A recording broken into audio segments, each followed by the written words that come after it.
am happy to be up here and presiding this morning with Reverend Bill Whitley.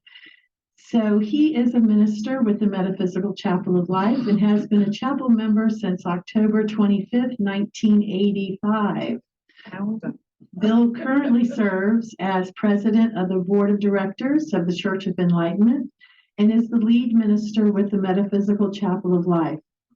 Bill is a founding member of the Church of Enlightenment as of November 9th, 1997, and the Metaphysical Chapel of Life chartered through the Church of Enlightenment on April 26, 1998.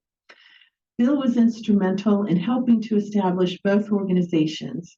Bill previously served on the board of directors of the Bridge of Light and was a founding minister with the Chapel of Life chartered through the Bridge of Light on April 11, 1986. Bill was a guiding influence that helped the Chapel of Life evolve into the Metaphysical Chapel of Life.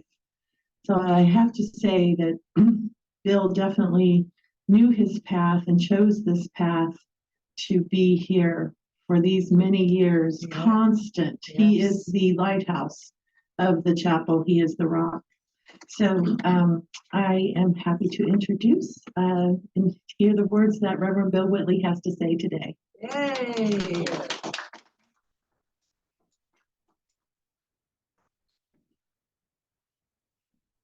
As most of you know me and from my lectures, how they normally go, I usually like to give a title to my talks. And this morning is no exception. And I'd like to tell you that the title of my talk has already been said numerous times this morning. It was said in the opening prayer. It was said in the opening psalm. It was said in the declaration of principles. And it was said again in the meditation. And the title of my talk today is Oneness. If you listen to the words and the different things I just described, you would have heard the word oneness. But I'm not using the word oneness simply as the word oneness. I am using the word as oneness? Question. Oneness with a question mark. And also, as I normally do, I'd like to quote from scripture before I start talking. I got some glasses around here somewhere. It would be nice if I put them on and lose them. One, from John 10:30. I and the Father are one. Oneness, from John 17:21. That all of them may be one. Father, just as you are in me and I am you in you, may they also be in us. Love. 1 John 4:16. And so we know and rely on the love of God that God has for us. God is love. Whoever lives in love lives in God and God in them.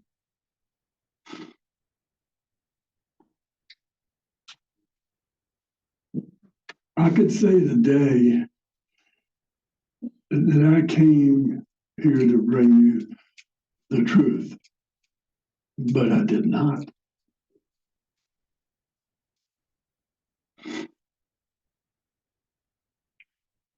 I could say that I came here today to bring you your truth, but again, I did not.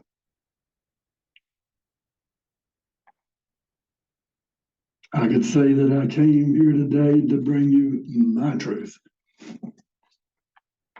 but I did not. I'm here today to bring an awareness that there are many truths. And I'd like to quote from the book that Pam McIntyre is using in the morning meditations. And the book is The Wise Heart by Jack Cornfield. And I'm going to read a short passage from page 146.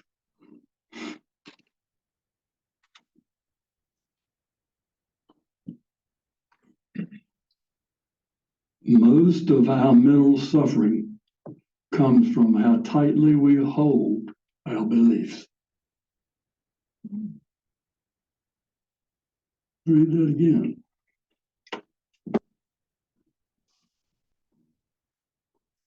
Most of our mental suffering comes from how tightly we hold our beliefs.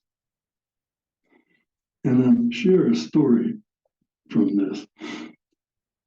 There is a famous Sufi story about the holy fool, Mullah Nasruddin.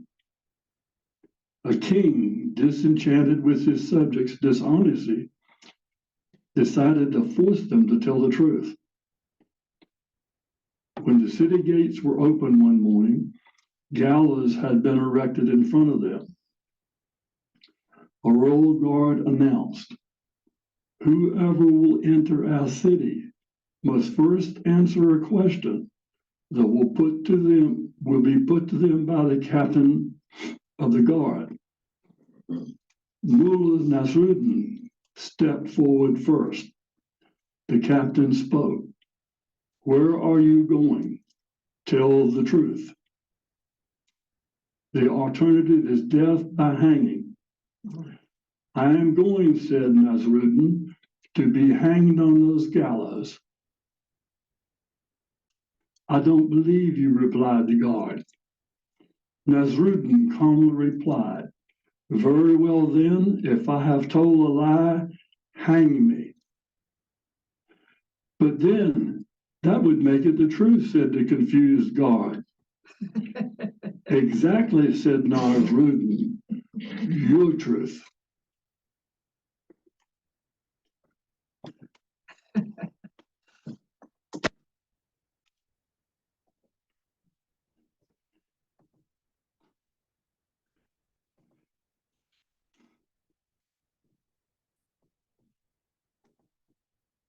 There are three primary questions that I'd like to address today.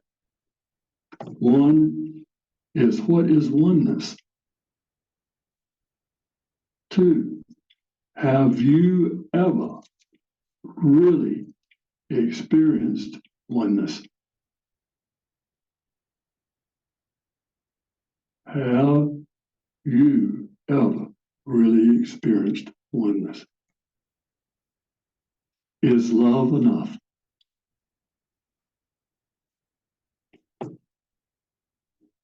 What is oneness?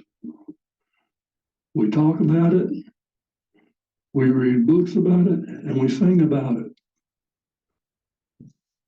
All of us do this, every single one in this room. Every Sunday, we read the Declaration of Principles. We believe in the oneness of our life.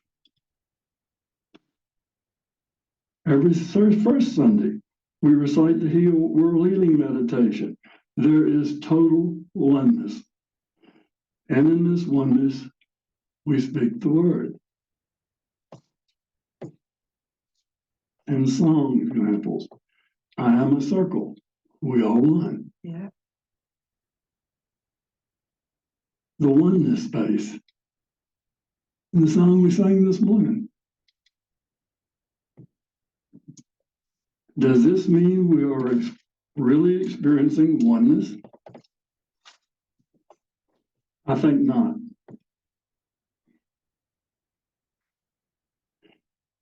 We speak of love and light. We speak of opening our hearts to love and letting our light shine. We do so thinking that we're sharing our love and light, and that will bring us to oneness. Because that's what we say. Share your love and light. Be at one with each other. Come to oneness. I want to tell you today, with the deepest conviction in my mind, my heart, and my soul. Love is not enough.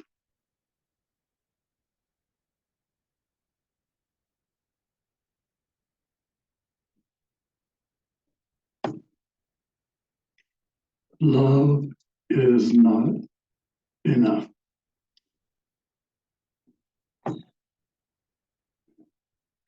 I have to ask myself as a question. And I pose this question as if I'm asking myself, but I pose it as you asked yourself, as I say it. Do you see others as having greater mentality, greater wealth, better health, better emotions, better physique, better anything? Do I see others as better than me? No. If your answer is yes to that question, then love is not enough. If your answer is yes to that question, then love is not enough. Love plus equality equals oneness. Exactly. Love plus equality equals oneness.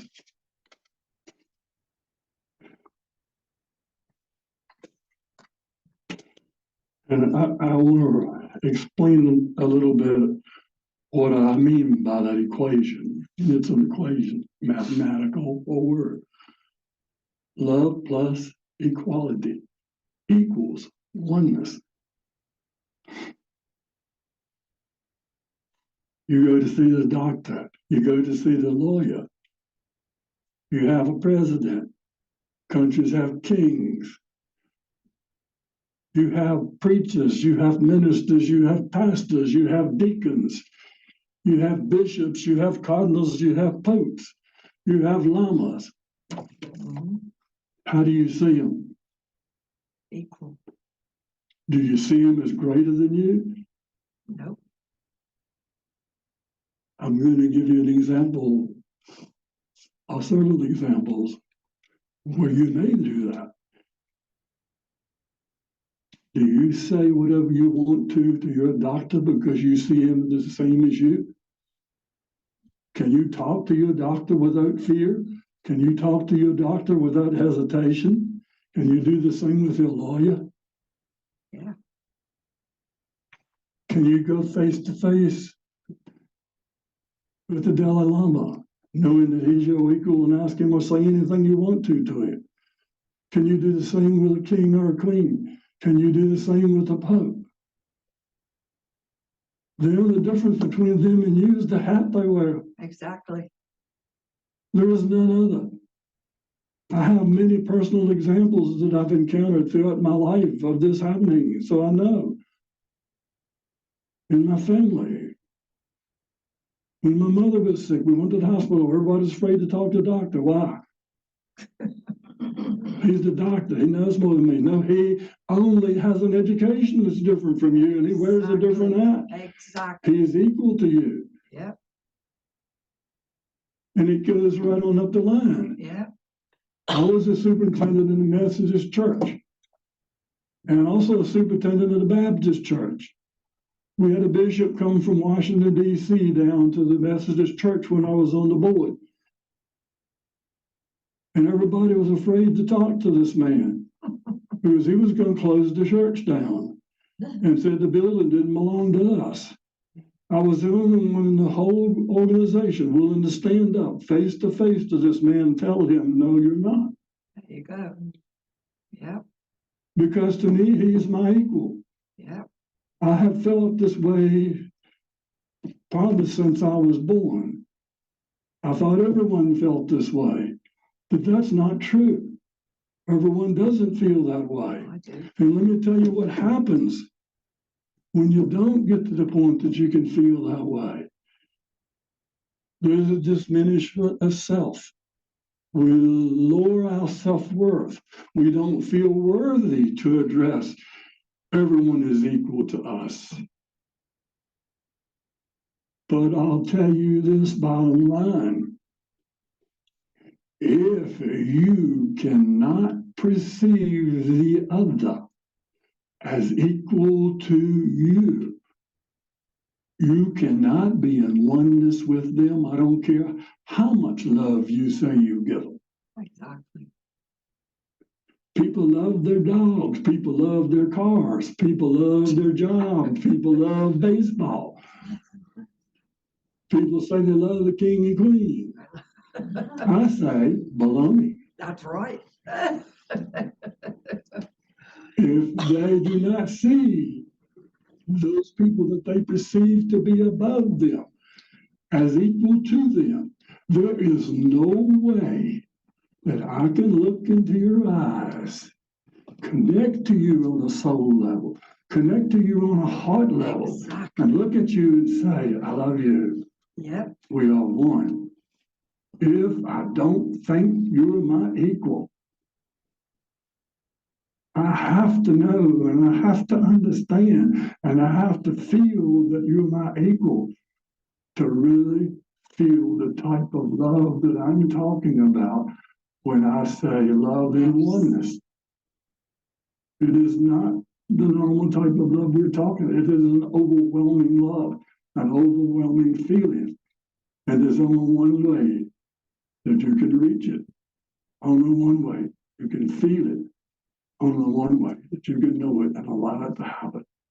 Our mind blocks it and tries to prevent it from happening. If we see each other, if I see you and you see me as equals, we can reach that space.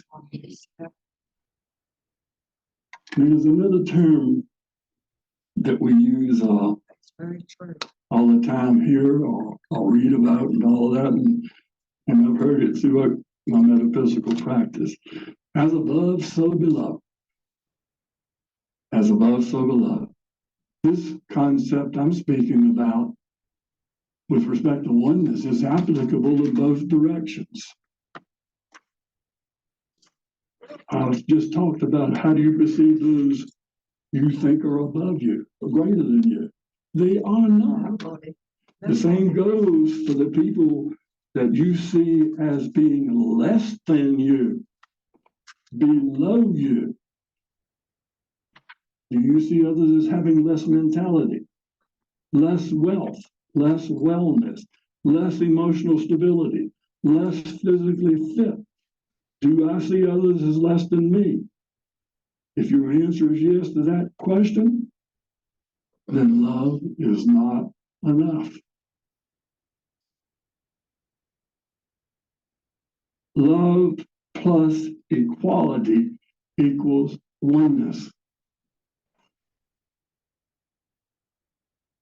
If I cannot look at every person that I would conceivably believe or perceive as above me, and every person that I can see and conceive as being below me,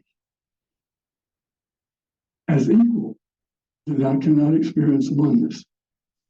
Right. And I'll give you another personal example. I don't normally talk about things that I haven't encountered in some way or another. One day I was driving down Mercury Boulevard, and there was this man standing on the corner begging at the entrance to Walmart on Mercury Boulevard. I looked over at this man because I was stopped at the stoplight, and his eye and my eye met. And I had the most intense, deep feeling of love that I've ever experienced. Just as deep and just as great as the love that you would feel for another on the physical level. but it's a different type of love. In that moment, that love from my heart to that man's heart were connected in oneness, because I did not see him as less than me. I saw him as equal to me. And I felt that in that moment. Now, what I'm saying to you here is, you're not going to feel this all the time. You're not going to feel this every day. You're not going to feel it even in this moment, okay? But there are moments when you will make connections and allow yourself to do so, where you can experience this feeling. And then you will know from that point on, from then on, for the rest of your life, what I'm talking about. You will understand the concept of how love connects individuals and how love and oneness can be one. But it has to be based on knowing and understanding and accepting of equality for the individual. Yeah. And if you really go home and think about what I'm talking about, you'll know what I'm saying. You cannot possibly experience oneness without accepting and being aware and knowing that you are equal. There is nobody greater than you, and there is nobody less than you. Exactly. You are equal to them all.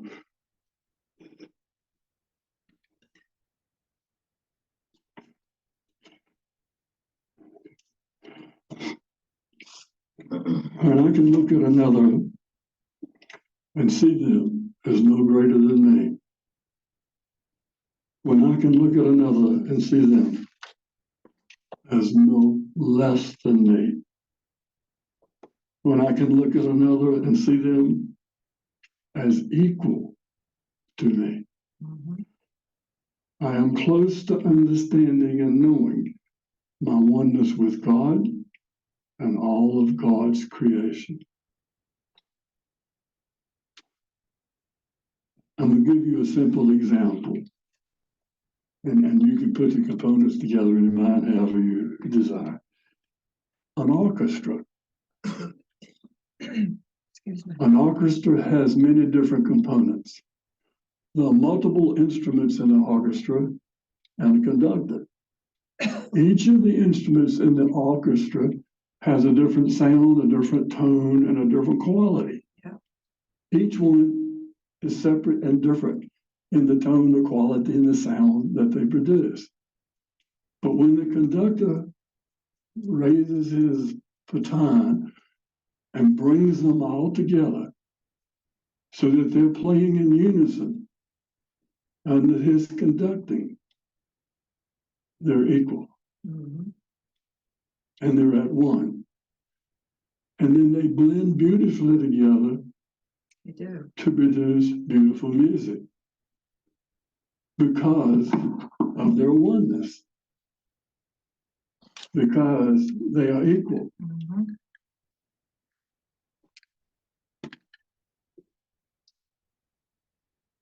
We have a spiritual self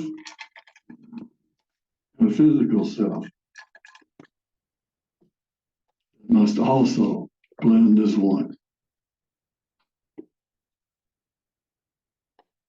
Do you see them as equal?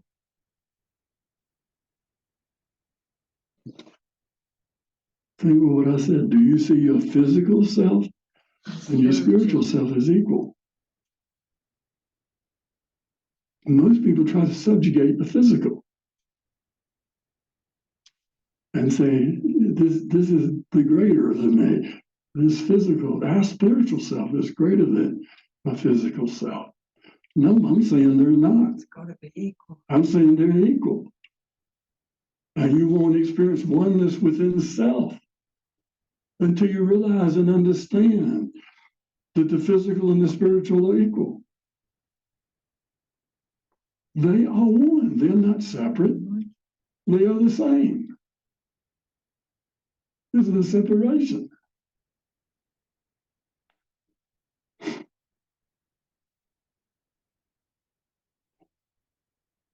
If we are truly to know our oneness with God, we must reach that place where we see past greater than, as above, so below. If we are truly to know our greatness, our oneness with God, we must reach past that place where we see past less than. Do I believe that we are all equal? Yes, I do. I truly believe that.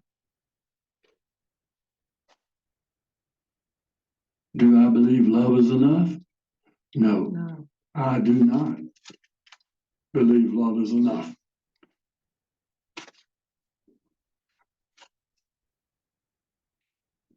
Love plus equality equals oneness. Mhm. Equality plus love equals one. To truly know and be aware of our oneness, we must understand that love alone is not enough. To know and to be aware of our oneness, we must have love plus equality. When we can look at another, knowing that we are equal and feeling love in our heart, our mind, and our soul, that is the moment we will know oneness. Thank you for allowing me to share.